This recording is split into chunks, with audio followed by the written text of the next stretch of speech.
Hey guys, it's Kevin with Car Speed.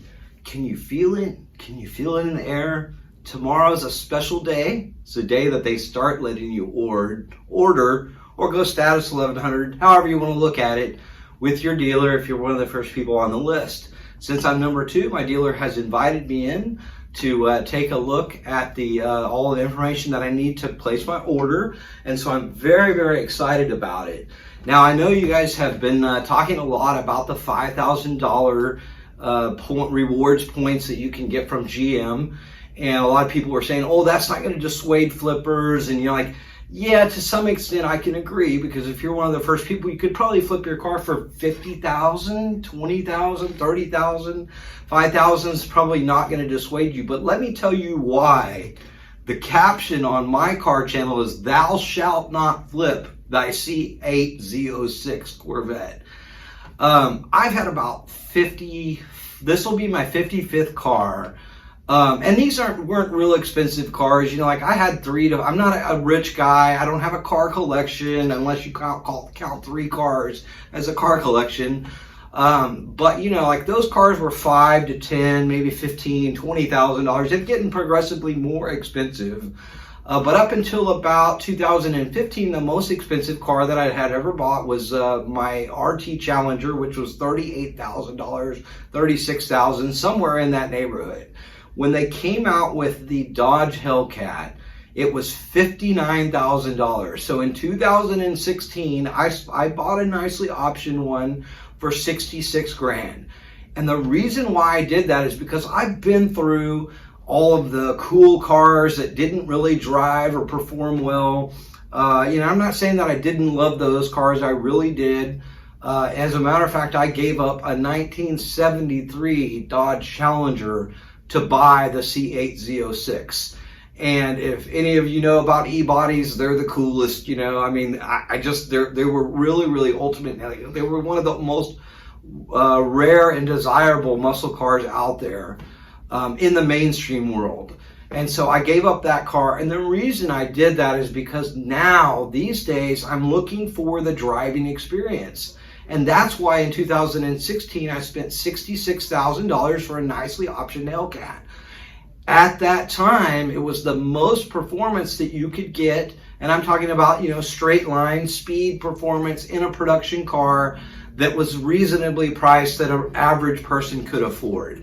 And so that's what I'm in it for. That's how you know I'm not planning to flip my Corvette C8 Z06. Don't even ask. It's just not going to happen.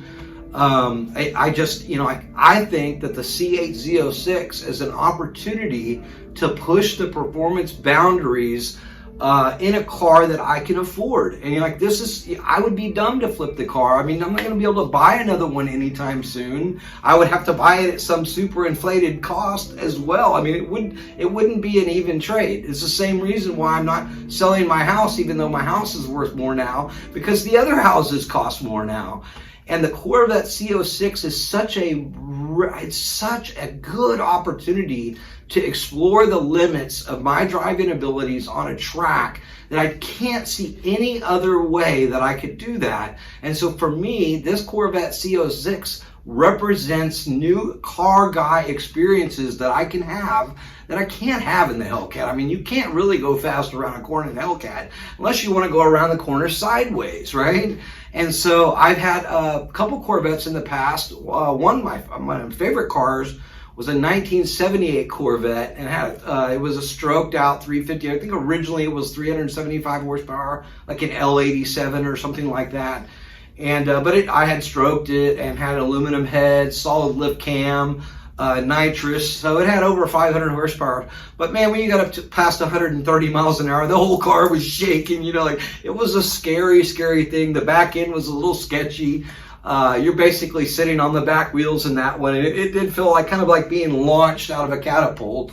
And so it was a cool experience. But this car really, for me, represents the pinnacle of performance that I can afford for my price point. So I would encourage you guys, if you are one of the first people on your list, to get out there and experience the car, drive the car, have fun with the car, and just remember, life is accumulation of the experiences that you had. It's not really about money. I had a heart attack, not a heart attack, but I had two stents put in my heart a few weeks ago, and they told me that I almost dropped dead. I had a 90% blockage in one side, and it was a real eye-opener for me. Like, what is it that I'm trying to accomplish? What am I trying to achieve? And one of those things that I would like to achieve is going 200 plus miles an hour, and also driving on the COTA track at Austin. And so I just want to let you guys know I'm not going to be flipping my car. GM, if you're out there listening, I'm not going to be flipping my car. I'm buying my car at MSRP. There is an opportunity for me to make money, but my ideology is as much performance as I can afford. And I have to hand it to you guys. You guys have done an excellent job in pushing the envelope of what that performance point should be at the price point that you guys are providing the car at. So hoorah to you guys. Make sure you click like and subscribe. Tomorrow I'm going to be going out to Weimar, Texas, to Cavender Country to order my car, and I'm going to go line by line over all the pricing, and we're going to see what this thing could cost to build for you guys. I'm going to try to give you some information that you can use along with the order guide and along with the visualizer, so you'll have a better understanding of what it would cost, so you can budget for your build whenever you get ready to go to the dealership. But I'm looking forward to seeing you guys out there in the car to do driving experiences, and I hope you guys have a wonderful day. We'll see you soon.